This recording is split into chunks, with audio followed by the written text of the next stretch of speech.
ملک کے مصروف ترین ہائی وے N25 مختلف مقامات سے ٹوٹ پھوٹ کا شکار۔ سال گزرنے کے باوجود پلوں کی مرمت نہ ہو سکا۔ RCD روڈ بلوچستان کا سب سے بڑا قومی شاہراہ مانا جاتا ہے، جو ملک کے مصروف ترین شاہراہوں میں سے ایک ہے۔ کوئٹہ سے کراچی تک کی کئی اضلاع کو ملانے والی یہ قومی شاہراہ ضلع خضدار اور لسبیلہ کے ایریا میں بری طرح متاثر ہو کر رہ گیا ہے۔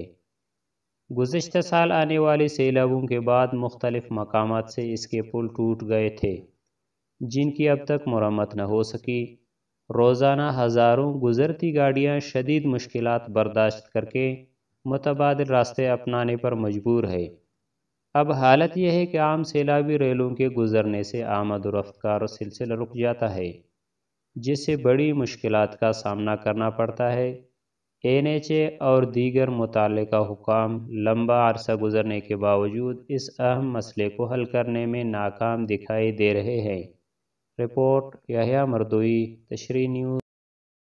ہماری مزید اپڈیٹس حاصل کرنے کے لیے سبسکرائب کر لیں تشریح نیوز کا YouTube چینل اور لائک کمنٹ کرنا نہ بھولیے، اور فیس بک ٹویٹر پر بھی ہمیں فالو کیجیے۔